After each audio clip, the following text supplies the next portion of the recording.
विवान, वो तमन्ना भैया, आपको भी पता चल गया कि दादाजी के गेस्ट एक्चुअली गेस्ट नहीं बल्कि पेस्ट है, और हमें पेस्ट कंट्रोल करना ही होगा। हाँ, लेकिन वो तुम्हें यहाँ क्यों आए हैं? ये दोनों इस बार नकाबपोश दोस्त की पतंग काटने की विश लेकर आए हैं। लेकिन नकाबपोश का सच जानने के लिए इतना बड़ा रिस्क उठाकर वो तुम्हारे घर में क्यों आए? आई एम श्योर कोई डीप सीक्रेट है। कहीं तमन्ना को मेरे अंतिम और निर्णायक युद्ध के बारे में पता तो नहीं चल गया? मुझे जल्दी ही उस छुपी शक्ति को ढूंढना होगा। बट फिकर नॉट भैया, मैंने टिम्मी आंटी को इससे पहले भी कई बार हार का कड़वा जूस पिलाया, सो इस बार भी वही करूंगा। और मैंने परियों को टिम्मी आंटी की प्लान की डिटेल जानने भेज दिया है। वाह, ये तो बहुत अच्छा किया। तो मैं भी अभी भाईमार को वो जमल घोटा खिला देता हूँ और तमन्ना को नींद की गोलियां। नहीं, एक मिनट। देबू भैया, इस बार हमें टिप्पी आंटी पर सर्जिकल स्ट्राइक करनी होगी, बिल्कुल चुपके से, कैलकुलेटेड अटैक। और हाँ, इन सब चीजों के बारे में मम्मी को बिल्कुल भी पता नहीं चलना चाहिए, प्लीज। हाँ, यू आर राइट। माँ से सच छुपाने के चक्कर में मेरी जुबान कथकली, डिस्को डांस सब करने लगती है। इसलिए देबू भैया, मेरी ना आपसे एक रिक्वेस्ट है। क्या? इस बार ना सबसे बड़ा कंट्रीब्यूशन आपका ही है। अच्छा, अरे वाह। हाँ, और वो ये है कि हाँ, बोलो बोलो। कि टिम्मी आंटी को हराने में आप कोई कंट्रीब्यूशन ना करें। हाँ? हाँ, ठीक है, मैं इस बार भी कुछ नहीं करता। ओके? ओके भैया। विवान, कुछ समझाने की जरूरत नहीं। देखो, मैं इस कमरे के अंदर ही रहूंगा, तमन्ना और भाईमार की नजरों में बिल्कुल भी नहीं आऊंगा, ताकि माँ और दादाजी सुरक्षित रहे। मेरी फैमिली तो आप ही है देबू भैया, आपको प्रोटेक्ट करना भी मेरी रिस्पॉन्सिबिलिटी है, इसलिए मैं आपको इन सबसे दूर रखना चाहता हूँ। बट आई प्रॉमिस, इस एंड गेम में मैं तमन्ना का दी एंड करके ही रहूँगा। इस अंतिम युद्ध में साथ मिलकर लड़ने का एक ही तरीका है मेरे पास, कि मैं जल्द से जल्द उस पुष्प अमर को ढूंढ लूं। इस मिशन का एक पार्ट तुम पूरा करोगे और दूसरा पार्ट मैं करूंगा।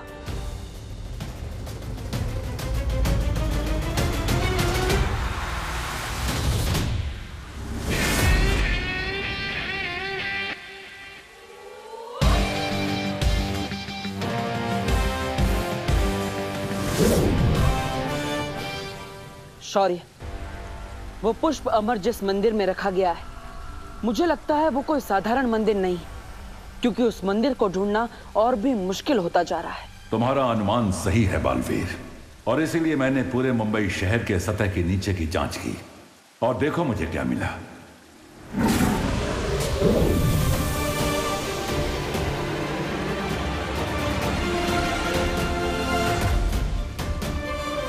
वो मंदिर इस खंडहर में है, और ये खंडहर भारत नगर के पीछे है। मेरे पास तुम्हारे लिए एक और वस्तु है।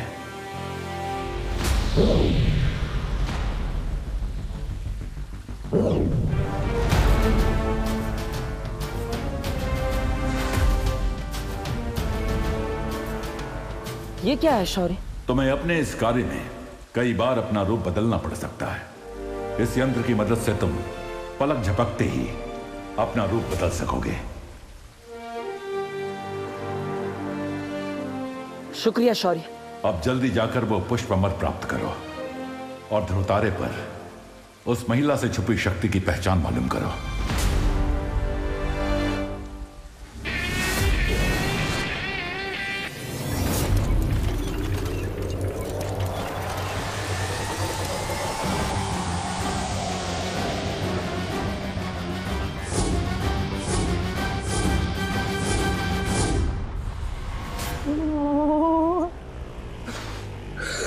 ठंड कहां से वापस आ गई? मेरा जैकेट कहां गया? जैसे ही परियों को जपताली और तौबा तौबा से कोई इन्फॉर्मेशन मिलेगी, मैं आगे का प्लान दादाजी, विंटर सीजन आने में अभी 2-3 महीने का टाइम है, तो आप अभी से शॉल ओढ़कर क्यों तैयार हो गए? ये लीजिए पापा जी आपकी गर्मा गर्म चाय, और ये आपका ब्लैंकेट। मम्मी, आपको भी सर्दी लग रही है? कहीं आप दोनों को फीवर तो नहीं? अरे बोला नहीं, सुनो, हमें तो कोई फीवर नहीं है, लेकिन अगर तुम सर्दी में ऐसे घूमोगे ना तो तुम्हें जरूर फीवर हो जाएगा। चलो इधर आओ, यहाँ बैठो। अरे बट ठंड है बताए। पापा जी, मैं जरा खुशी को फोन लगा के पूछती हूँ उसके मामी के शहर में कैसा मौसम है।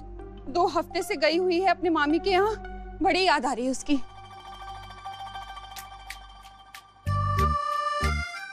अरे मम्मी, अरे कहाँ जा रहे हो? बैठो। अरे ये लो कंबल ओढ़ो, चुपचाप बैठ। हो गई बात खुशी से पापा जी, वो बोल रही है कि बजरंगपुर में भी ऐसे ही ठंडी का मौसम है। ये सब हो क्या रहा है? ये सब ग्लोबल वार्मिंग की वजह से हो रहा है। वार्मिंग तो मुझे ब्लैंकेट के अंदर लग रही है। दरअसल इंसानों ने प्रकृति का संतुलन बिगाड़ दिया है, इसीलिए गर्मी की मौसम में सर्दी लगती है, रेगिस्तान में बारिश होती है, ऑस्ट्रेलिया में आग लग जाती है, कहीं पे भूकंप होता है और कहीं पे तूफान।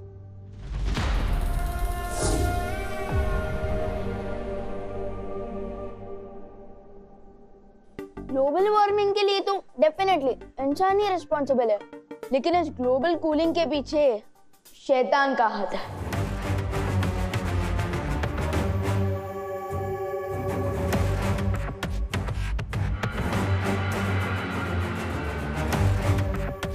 विवान,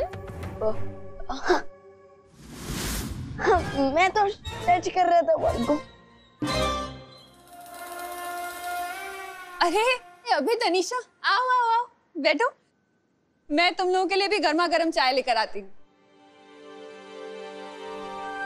कैसे हैं?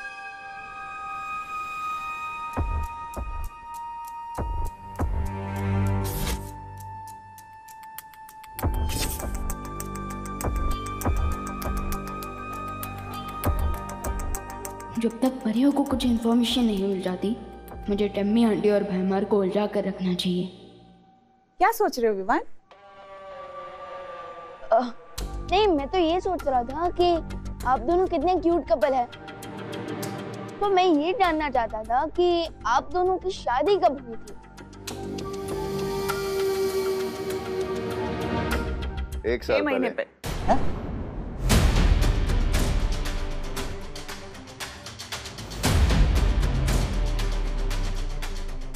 एक साल पहले या 6 महीने पहले?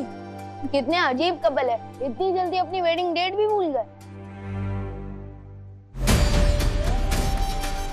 अब सामने आ जाएगी इनकी रियलिटी।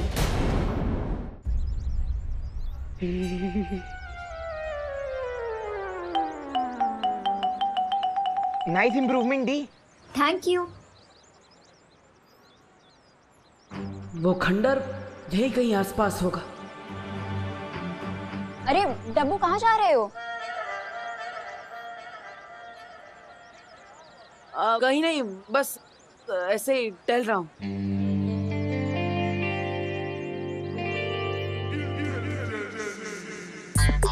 अरे चिंटू, क्या हुआ? ऐसे ब्लैंकेट ओढ़कर क्यों बैठे हो? मैं ब्लैंकेट ओढ़ूं या फिर बिना पैराशूट के प्लेन से डाई मारूं? आपको क्या प्रॉब्लम है देवो भैया? नहीं नहीं नहीं, मुझे तो कोई प्रॉब्लम नहीं है। मैं तो बस अपना जनरल नॉलेज बढ़ाना चाहता हूँ कि ऐसा क्या लग रहा है तुम्हें कि तुम कंबल ओढ़ के ऐसे कोल्ड ड्रिंक पी रहे हो? हाँ? अरे देवो भैया, ब्लैंकेट इसलिए ओढ़ा है क्योंकि मौसम अचानक से ठंडा हो गया है, और जूस इसलिए पी रहा हूँ ताकि कंबल के अंदर बॉडी गर्म ना हो जाए। ओह, तुम तो स्मार्ट नहीं, ओवर स्मार्ट हो। वाह, ये तो सभी जानते हैं। अजीब सैंपल है। हैं? कुछ नहीं, पियो।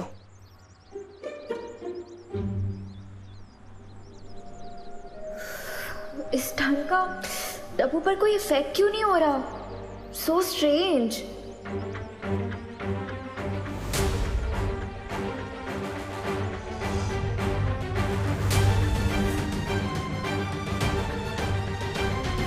इसका मतलब चिंटू ही नहीं, बाकी लोगों को भी ठंड लग रही है।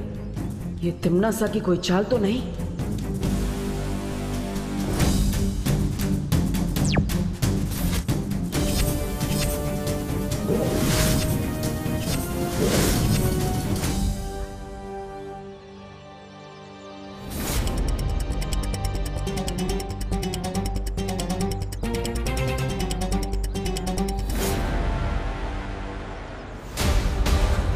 ये तो कोई जादू यंत्र लग रहा है। इसका टेम्परेचर तो बर्फ से भी कम है।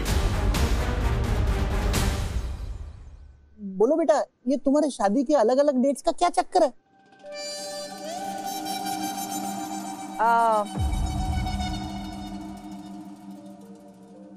दरअसल अंकल, हमारी शादी को 6 महीने हुए हैं, लेकिन हमें एक दूसरे को जानते हुए 1 साल हो गया है।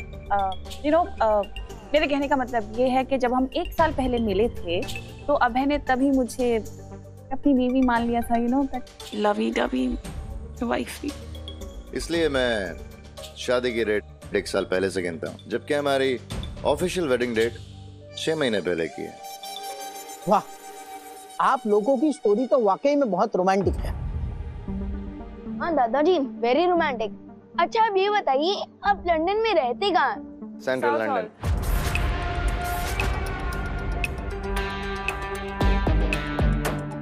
फिर से अलग अलग जवाब।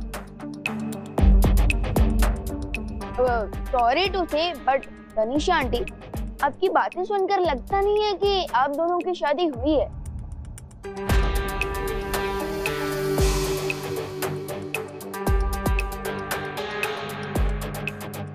I am sorry uncle, but मैं ये क्विज खेलने में और इंटरेस्टेड नहीं हूँ। Thank you. नाचना है तो आंगन टेढ़ा। अभय, we have to confess.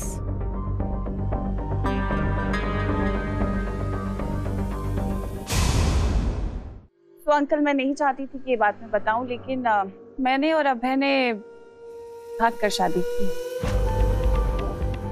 क्या? जी, दरअसल डैडी को हमारी शादी से प्रॉब्लम थी। वो नहीं चाहते थे कि हमारी शादी हो, तो मजबूरन हमें भाग कर शादी करनी पड़ी और कोई ऑप्शन नहीं था।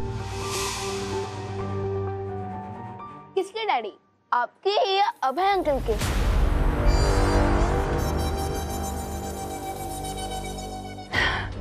मेरे डैडी को प्रॉब्लम थी बेटा।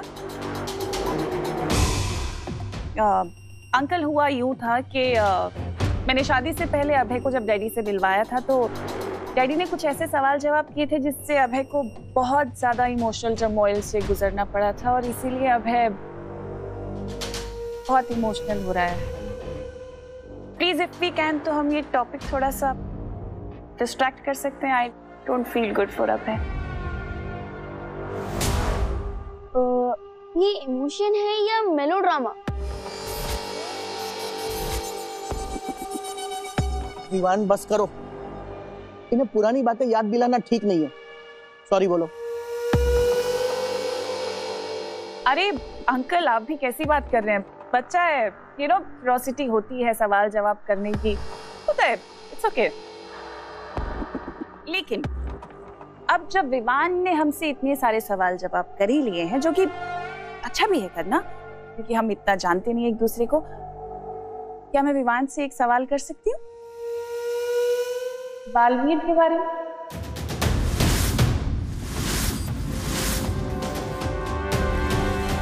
हाँ, पूछो तनिषा बेटा। विवान, क्या तुमने कभी अपनी मम्मी को, यानी कि करुणा जी को, कभी बालवीर से मिलवाया?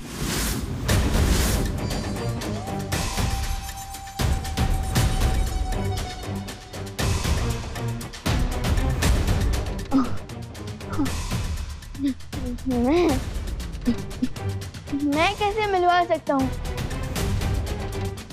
अरे क्यों नहीं मिलवा सकते?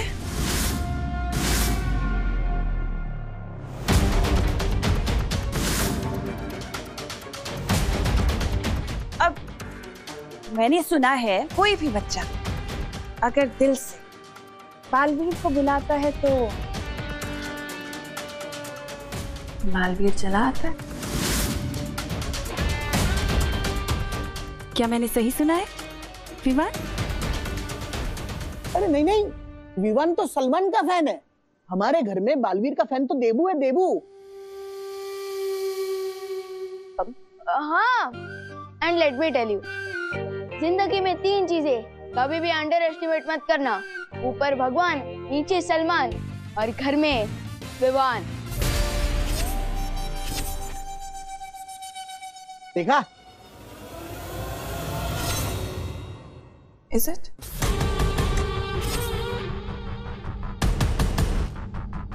बहुत अच्छा बच्चा।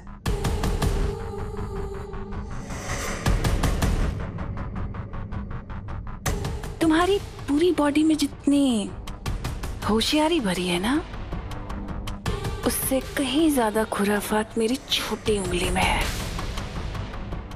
समझे?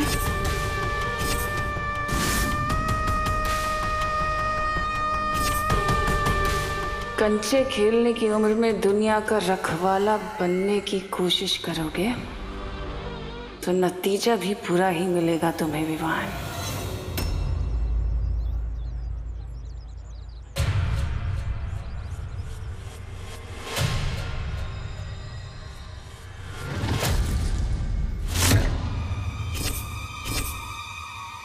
ये जमीन में क्या ढूंढ रहे थे तुम?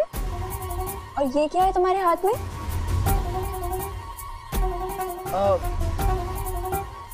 तुम मेरी मम्मी हो क्या? मैं तुम्हें हर सवाल का जवाब दूं? अरे wait, I am not done with you yet.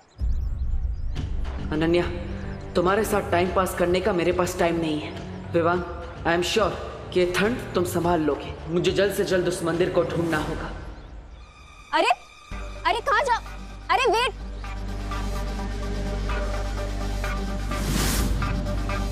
ये कहाँ गायब हो गया? किसी चीप परफ्यूम की तरह एक सेकंड में कहाँ उड़ गया ये डब्बू? एनीवेज, मेरे पास भी एक परफेक्ट आइडिया है उसे ढूंढने का। देखते हैं कहाँ तक भागता है।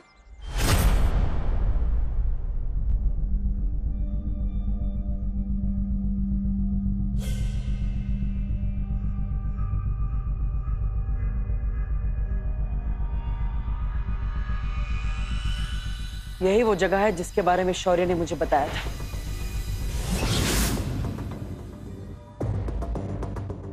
चलो देवी, ढूंढ के बताओ कि वो चीप परफ्यूम जैसा डब्बू कहाँ है, ठीक है? ये लड़की नक्षत्र की तरह हमेशा मेरा पीछा क्यों करती? मैं क्या करूं? देवू बनके इसकी नजरों के सामने अंदर भी नहीं जा सकता।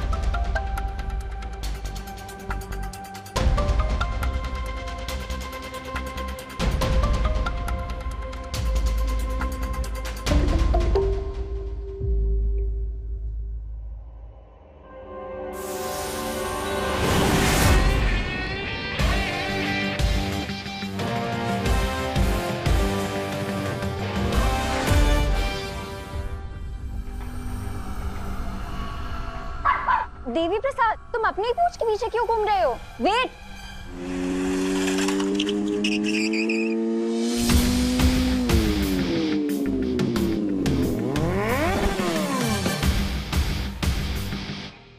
नो चिंता, नो फियर, व्हेन दोस्त इज हियर। हाय दोस्त। मैंने सुना कि तुम देबू को हैरेस कर रही हो। उस डब्बू ने तुम्हें बुलाया? हाँ, उसने बताया कि एक बीमारी उसका पीछा कर रही है। अब समझ में आया कि वो बीमारी तुम थी। How dare he? अब मैं तो उससे ये पूछना चाहती थी कि हम फिर कब मिल सकते हैं? मुझसे मिलने के लिए देबू के पीछे पड़ने की क्या जरूरत थी? हम तो दोस्त हैं ना।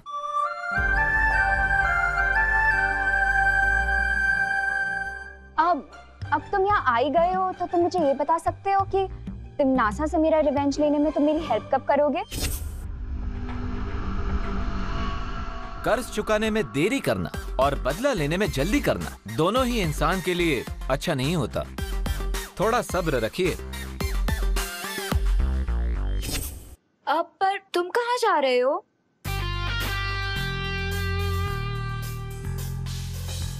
अपने नेक्स्ट मिशन के लिए भगवान से प्रे करने जा रहा हूँ। कहा जाता है यहाँ पे जो भी मन्नत मांगो वो पूरी जरूर होती है।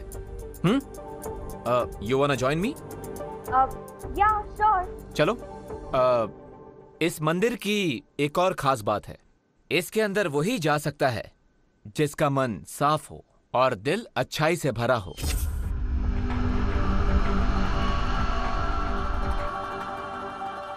क्या सोच रही हो? एक्चुअली आज सुबह डब्बू का पीछा करने के चक्कर में मैं नहा नहीं पाई, तो मंदिर में जाने से पहले मन ही नहीं बॉडी भी तो प्योर होनी चाहिए ना, इसीलिए मैं नहीं जा सकती। You're right. तो ठीक है, वेट करो, I will go and come. तुम नकाबपोश हो, तुम्हारे पास खुद इतनी पावर्स हैं, फिर अचानक तुम्हें गॉड की ब्लेसिंग की जरूरत क्या पड़ गई? डेफिनेटली कोई और बात है।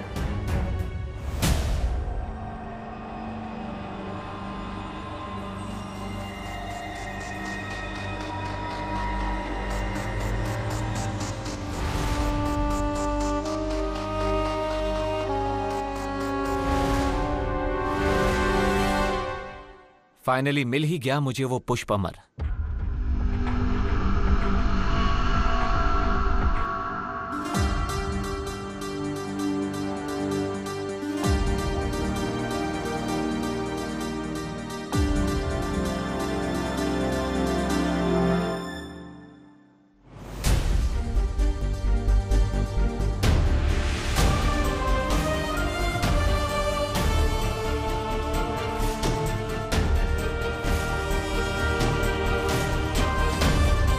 मिल गया पुष्प अमर। अब मैं उस छुपी शक्ति के और भी करीब हो जाऊंगा जो तिम्नासा का अंत करेगी। For more updates, subscribe to our channel, click the show links and enjoy watching the videos.